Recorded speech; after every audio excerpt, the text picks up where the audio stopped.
on fête ça avec l'équipe, avec le président, la présidente, les amis du président. Donc grand dîner, déjà opulence totale, caviar, crabe, enfin vraiment des king crabes énormes sur la table. Et donc il y a déjà une sorte de démesure à ce moment-là. Et donc il y a une prime qui est prévue en cas de victoire. Et donc, je pense que le président se lève et dit ouais, donc on vous rappelle qu'il y a cette prime-là qui est déjà énorme. Et il y a un ami à lui, que on ne sait pas qui c'est, se lève et dans un excès de zèle, dit et moi je rajoute ça, et tout le monde explose. Enfin, et tu es là, des trucs qui n'arriveraient pas en Europe. Et vous l'avez touché, cette prime? On l'a touché, parce qu'on finalement on l'a gagné, donc c'était la plus belle prime de ma vie, mais. Donc ouais, c'est des scènes folles, ouais.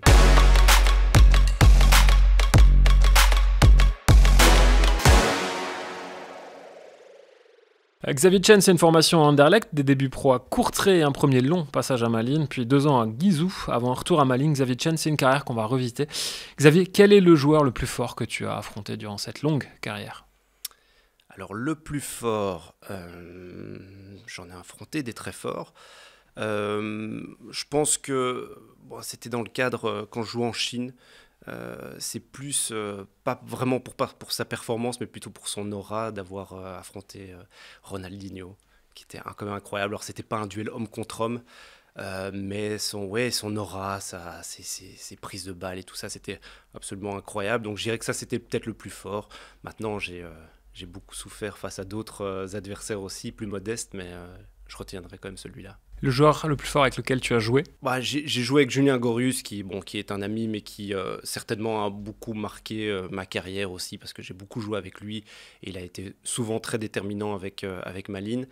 Mais c'est quand même, j'ai joué avec Misimovic, qui a été champion avec Wolfsburg, et j'ai joué avec lui en Chine. Et ce qui est assez particulier, c'est que quand on le voit, il est un peu en surpoids, il avance pas, mais une qualité de passe totalement incroyable. Et donc ça, je trouve que c'est ça aussi le plus beau, c'est d'avoir des joueurs qui n'en ont pas l'air et qui sont juste super forts. Quel est le joueur le plus fou que tu as croisé? J'ai pas évolué dans des équipes avec des caractères très marqués, avec des joueurs très fous. Ça a toujours été très raisonnable.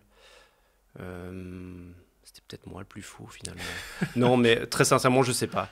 Ouais, Misimovic aussi avait un côté un peu fou en fait, parce que c'était quelqu'un de très posé, intelligent, mais il avait ce côté un peu sorteur et aussi à péter des plombs de temps en temps. Donc ouais, peut-être lui. Quel est le joueur le plus méchant que tu as croisé?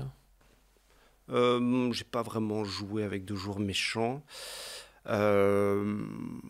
Je me souviens d'un joueur qui jouait à Louvain, Reutings.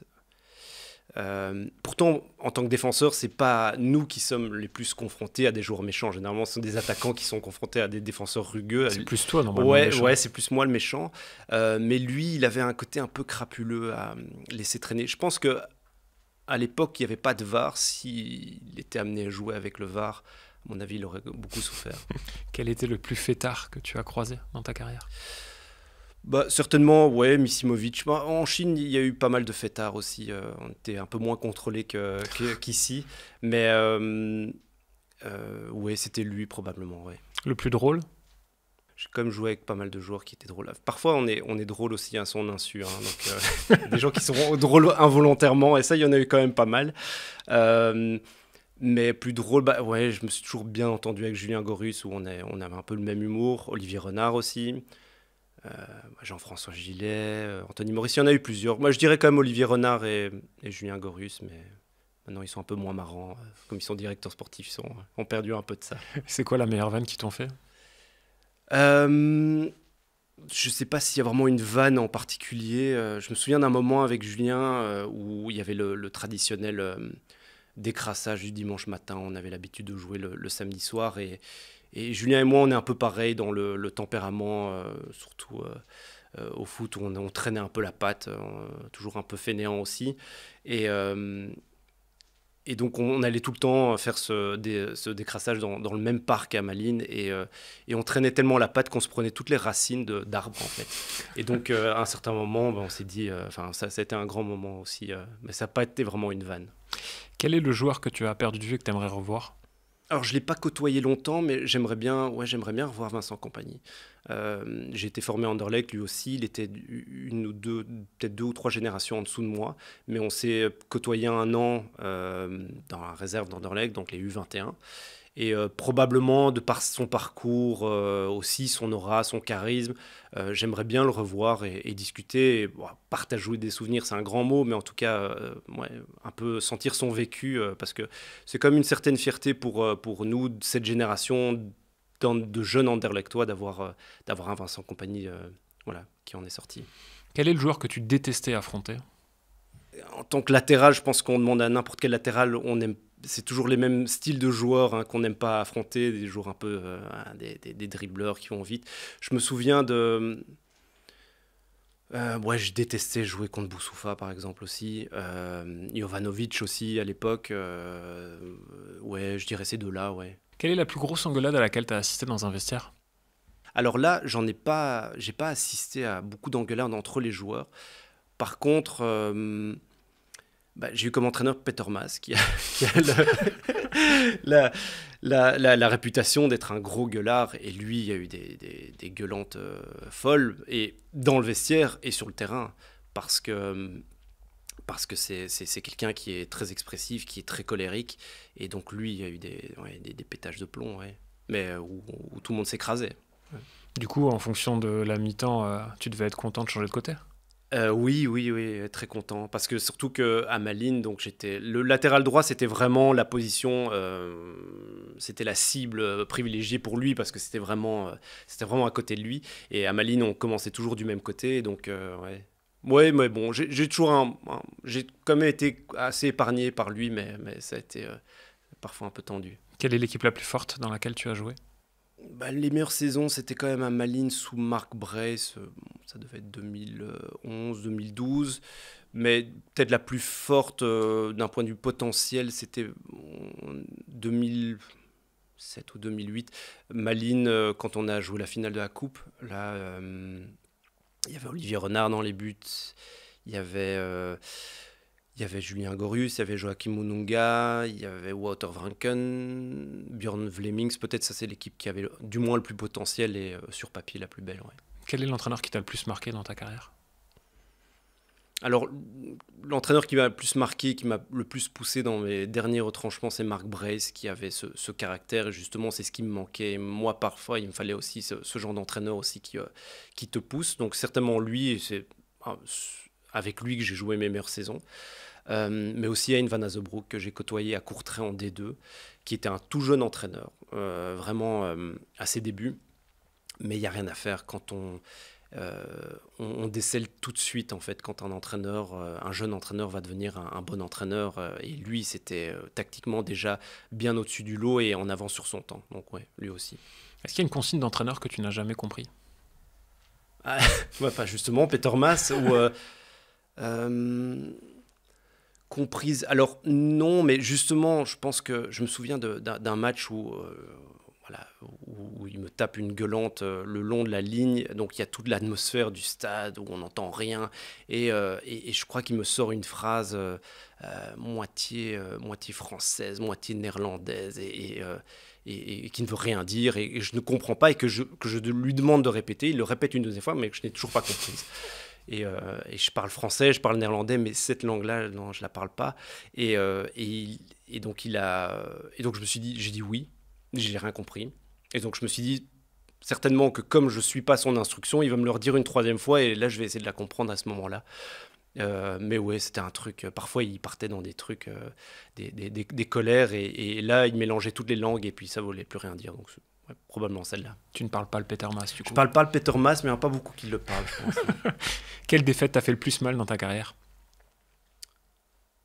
Certainement un finale à la Coupe de Belgique, justement, je crois 2008, ouais, face à Genk, où on fait pas un mauvais match, mais en fait on est un peu commencé ce match en victime consentante.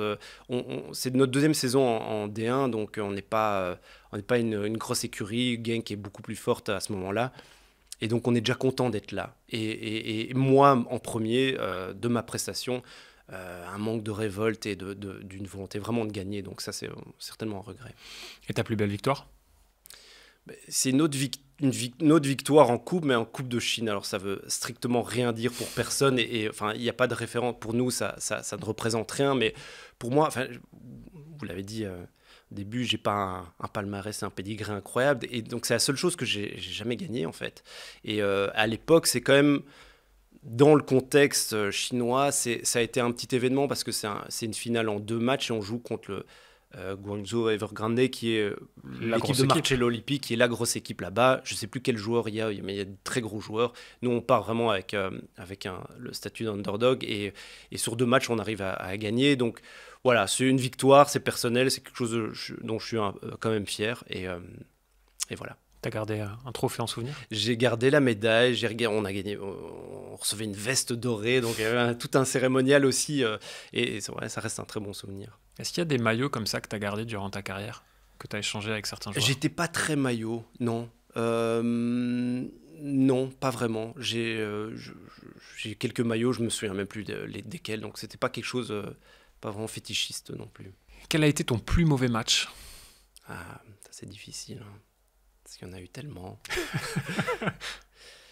Je me souviens d'un match cauchemardesque pour moi à Anderlecht, face à Mathias Suarez, où là où je prends l'eau de toutes parts.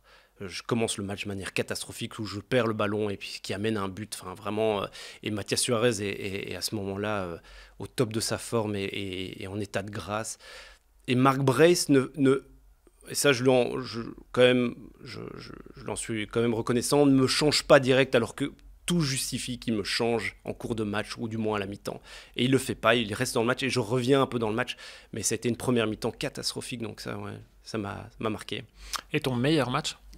Bon, probablement un match face à Charleroi à domicile. Bon, match un peu anonyme, hein, c'est pas ça dont personne se souvient, mais...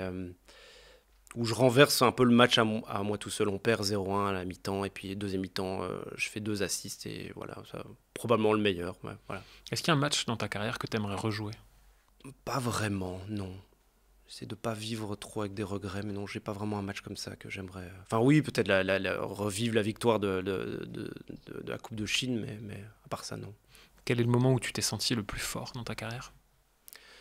Sous Marc Brace, c'était avant que je parte en Chine, en fait. Là, il y a vraiment une saison, à mon niveau, encore une fois, mais où je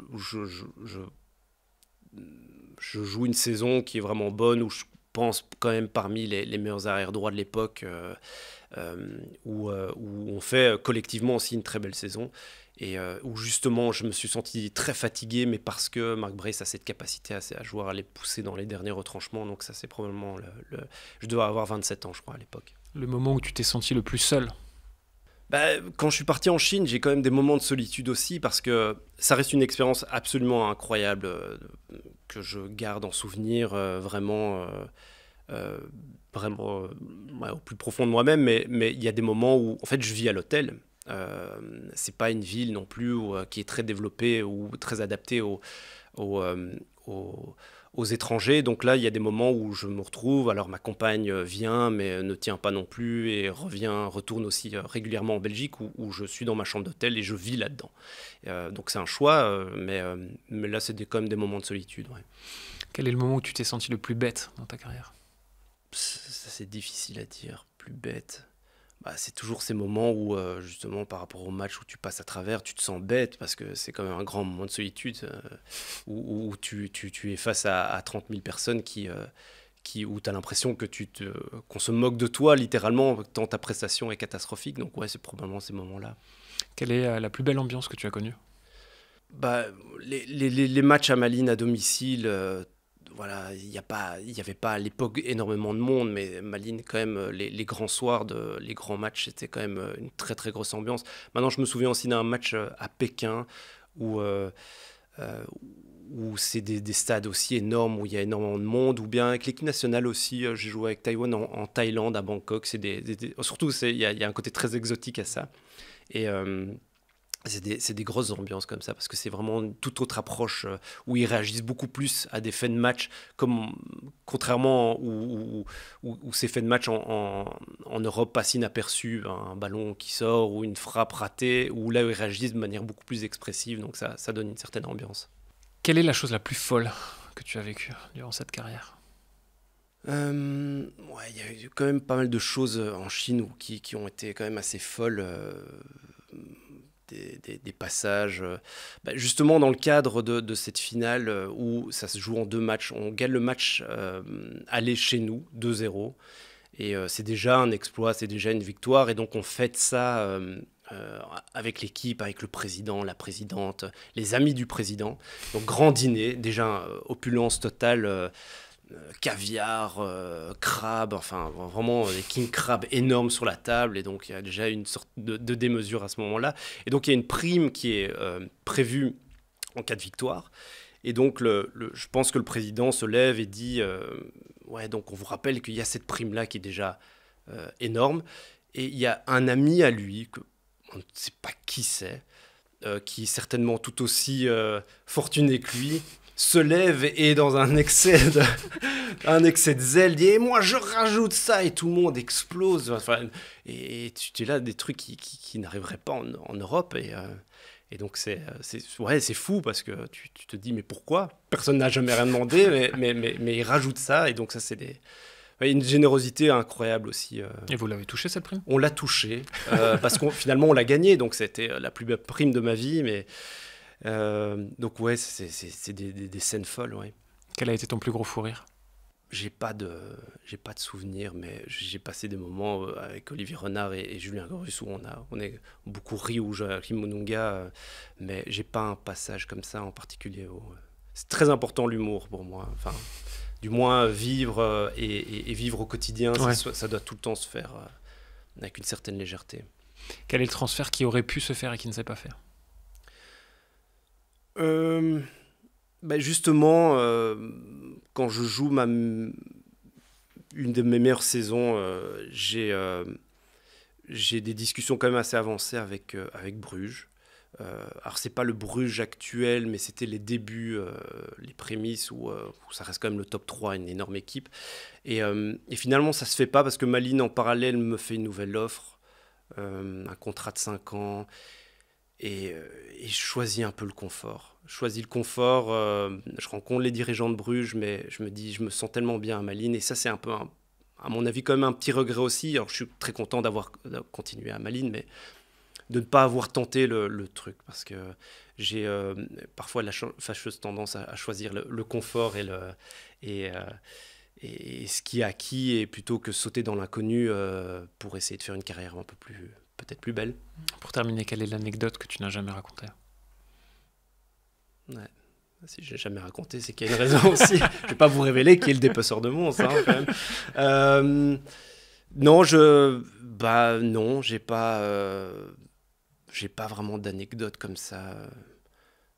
J'ai vu passer pas mal de choses, mais rien qui justifie que je le dise à l'antenne. Ouais, voilà. Merci beaucoup. Merci.